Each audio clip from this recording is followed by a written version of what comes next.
Welcome back in, everyone. Thank you for staying with us. Tonight, we are joined by Liam Reardon, a professor of history from the University of Maine. Liam, thank you so much for being here tonight. So it's the 4th of July, and as we were just talking off camera a little bit, there's a few misconceptions about that, particularly one that everybody thinks 4th of July, Independence Day. It's the day that we signed the Declaration of Independence. Can you explain that misconception to me a little bit more? So the chronology is a little bit funny. The critical vote for declaring independence happens in the Continental Congress on July 2nd.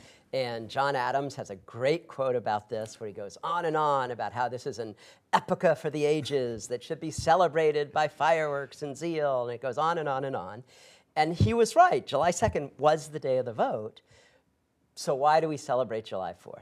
Why? Well, 2 days later, the Continental Congress modifies some of the language and agrees on the final text, and then they send the copy of that text to a Philadelphia printer who prints up, we think, about 200 copies, kind of this is the tweet of the late 18th century, a big broadside, an inexpensive piece of paper, gets sent to every colony, gets sent to General Washington and the Continental troops, and that is the original printing of the Declaration of Independence, and there are only 23 copies that are known to exist today, and the Maine Historical Society in Portland happens to own one. Wow. So in the 250th year of 2026, they are going to have that on display, and I hope it'll tour around Maine, and everybody will get a chance to see this incredibly important and now quite rare first printing of the Declaration of Independence. That's so fascinating to think about, especially because of the fact that, Maine wasn't even a state at this point. It was considered part of another colony.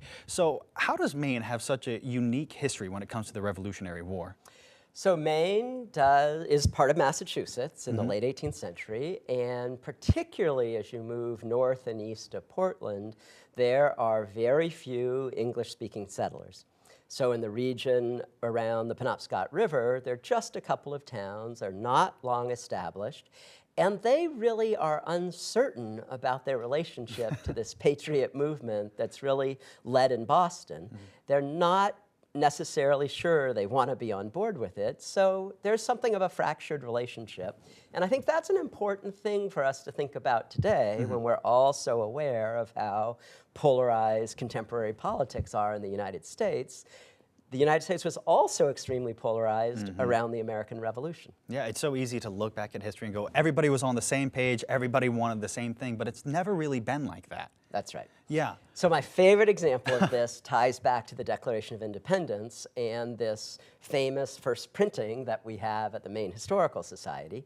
And that version, which is not the version of the text that people usually have in their mind's eye, that version of the text does not announce the Declaration of Independence as a unanimous decision. That vote on July 2nd, 12 colonies voted for independence. New York did not agree to it till later in the month.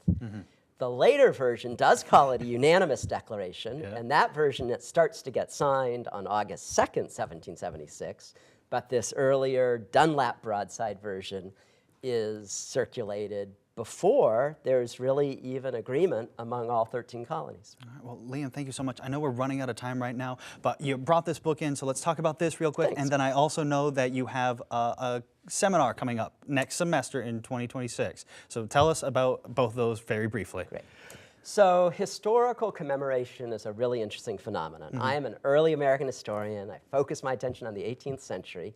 And these moments of bicentennial connection really help us to think differently about what's our relationship to the past. So my recent book, What We Know, What We Wish, really came out of the Maine statehood bicentennial.